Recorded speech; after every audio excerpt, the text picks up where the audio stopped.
When you intend to build a full cockpit, you're required to also do some woodworking. I started to build some of the side walls and other parts around the cockpit in wood, and very quickly I realized that just by using a jigsaw it wasn't coming as good as I hoped it would. So I went out and I bought a table saw. This is a Bosch PTS-10. As you can see, it's certainly an upgrade from the jigsaw. After having it for about 8 months and being really happy with it, I realized some of the sheets of wood that I have to cut. This table saw is beginning to be a little bit small. What I mean with that is that when you put the fence on either side of the blade, I can't go more than about 23 centimeters this side and even less this side. Here's what's going to happen now. My next video is going to be about upgrading this table saw. I'm going to be building an extension to it. The table is going to be 1.5 meters altogether with about 1 meter and 30 centimeters rib capacity on this side.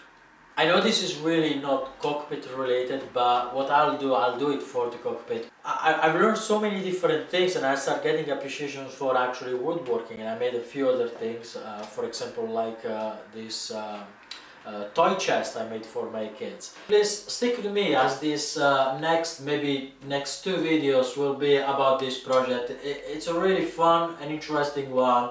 I'm pretty sure I'll be learning something along the way, and if any of you have had any experience with this or are into woodworking, or like me, you started with a cockpit building and you ended up building furniture, leave a comment, let me know your thoughts, let me know what I do wrong, and it'll be a fun journey. Okay, so I guess let's get started. To make sure I make less mistakes as possible, I made a little diagram of how I'm going to cut the frame to build the cabinet around the table saw. I've made the model using SketchUp, and basically what we're going to do is 2 rings that are going to be completely the same, and then there's going to be a 3rd one on top that is going to be around about only the half of it. I'm going to start by cutting these 2 side brackets, and then I'll clamp them to the table saw and remeasure one more time this side here. I did take already a measurement, that's how I made this diagram, but to be 100% sure that it will fit properly, I just want to do a test fit first, measure it and then cut it. I will be measuring one side only, put a mark down and then cut it on the table saw, and then use the first one that I've cut, this one that I've cut, to cut the other 3, just to make sure that by remeasuring all of them I don't make a mistake.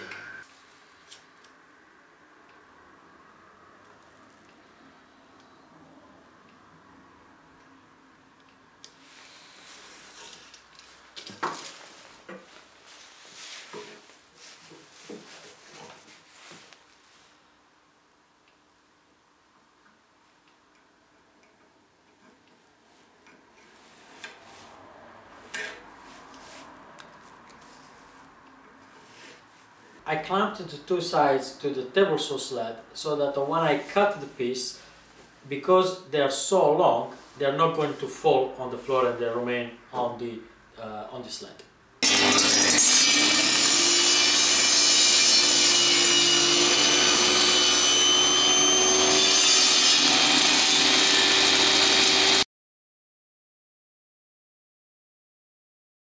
The way I cut the first one, I've cut 5 more for a total of 6. This will give me the 6 sides for the 3 levels of the frame that I'm going to need. Next, we're going to be cutting the short sides. I have now cut 2 of the short sides that I need. I need a total of 5 of them. I've decided to stop at 2 and do a dry run with one of the frame first, and if I'm happy with the size I will cut the other 3, otherwise I'll have to redesign my SketchUp project. I've used multiple clamps, one to keep the first 2 pieces together, and then a square to make sure that the corner is a 90-degree corner in here while I have other clamps holding the square against the wood. I'm going to pre-drill 2 holes, one in here and one in here, and I will drive 2 screws to hold the 2 pieces together. I'm going to leave enough space in the middle when I'll be putting the leg that will basically be placed in this corner. There's going to be a new screw coming from this side, and I want to make sure that the screw I'll be driving from this side is not going to hit the 2 screws that I have on this other corner.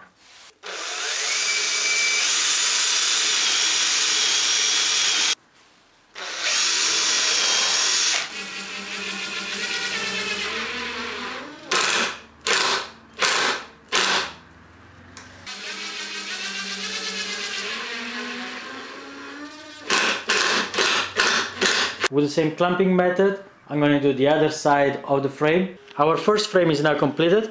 I'm going to put a panel on top, a temporary panel, and dry fit the table saw on top of it to make sure that the size is the correct one. And if it is, I will move on, otherwise I will have to readjust the measures. The 2 frames are now ready. I'm going to be starting with the legs now. My 6 legs are now ready. 2 of them are shorter than the other 4, and you'll see why in a minute when I start building it.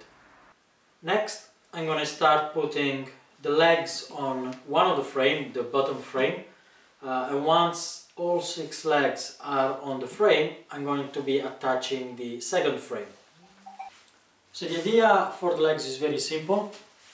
I'll first clamp it. I've done this already. I'll clamp the leg, make sure that it's nice and straight against the frame, and then I'll drive 4 screws on this side, and I'll be doing now 4 on this side, and then I'll drive 1 extra screws coming from this side. This is nice and stable, it's not going anywhere. Once it's getting the same frame around, the second frame around, it's going to be even stronger.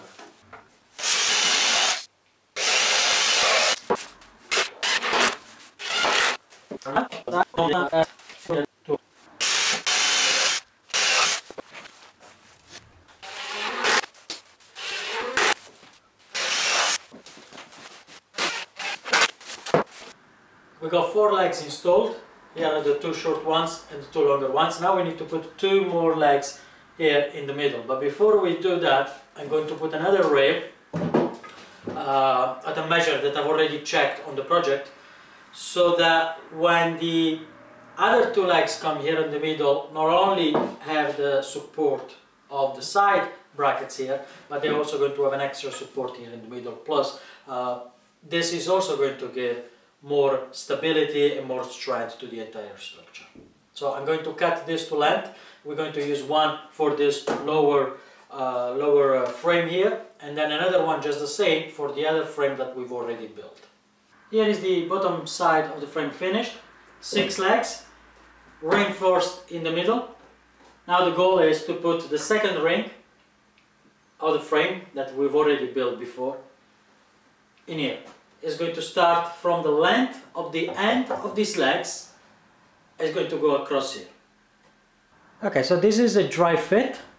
I do need to make just a few little adjustments before everything gets screwed in, but I'm really happy. I mean, this is really going to be strong. So first we're going to take some good measurements. Make sure that everything aligns perfectly on every single corner, and then we're going to start with the screws. It is caster's time. I could wait a little bit longer, but I'm afraid that the structure is going to get a little bit too heavy to start moving around, so I prefer to put them now. I got 2 types of casters.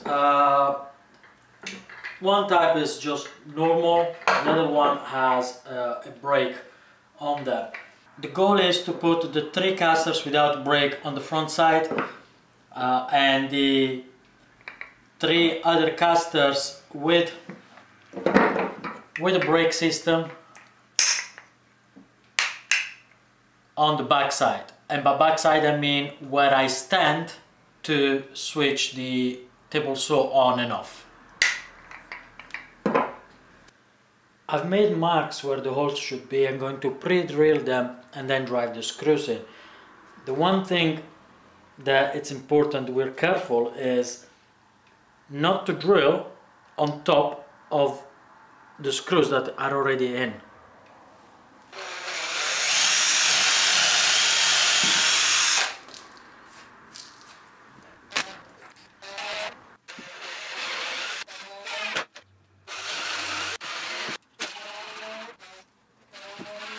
And now I have all of the 6 casters installed. I'm going to start by creating a shelf that is going to go on top here, and this is where the table saw is going to be sitting. I'll do a rough cut, I'll test it, and then I'll cut it down to size. I finished the last ring of the frame. It's obviously shorter than the other 2 that we've created before. Reasons for that is that right here is going to stand the table saw, and the table saw is going to be about the same height as this, and it should going to be about 18mm higher than this, because I'm planning to put something on top here that is 18mm thick. I've already placed this shelf here where the table saw is going to stand. It's temporarily clamped just to check the size. I had some scrap wood left here around. I'm going to make a hole here. This is the hole where the pipe for the dust collection is going to be coming through. It's going to come from the back here, under, and then plug right under the table saw. This is the way I have it now, and this is the same way it works just fine, and it will be the same way it's going to be later. So once I know precisely where the hole is needed and I make the hole, then I will screw this in permanently, and then we will continue with the framing a little bit more. We're going to be closing this side here, and then I also need to have a think about there is a lot of waste space obviously here, and there is a lot I can do. How it looks temporarily with the table saw on top of it. You can see what I've done. When I bought the table saw, it came with some funny grill under full of holes, and unfortunately that made that the dust collection system was not so efficient. So I tried to close as many holes as possible, and I only left the one for the pipe of the dust collection.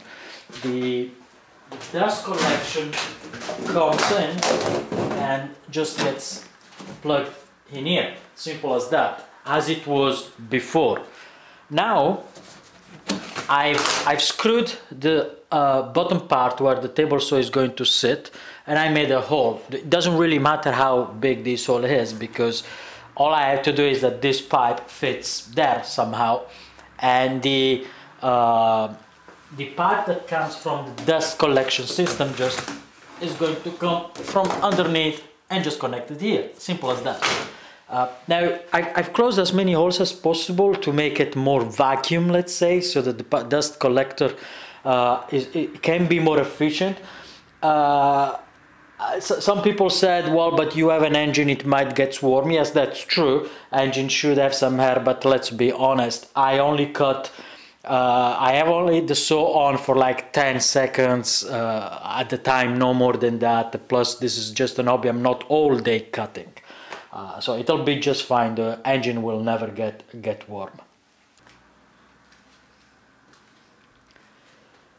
Since the fan system is going to be here, I need to make sure that I found a system to align the table saw to this part of the frame. So I've clamped a middle bar, which is about 1.5 meter, well, this is about 2 meters long. We just need one that is as long as the table. The important thing is that it is truly straight and it does not flex. This is really strong. So I clamped it to be sure that it's aligned to this part of the frame.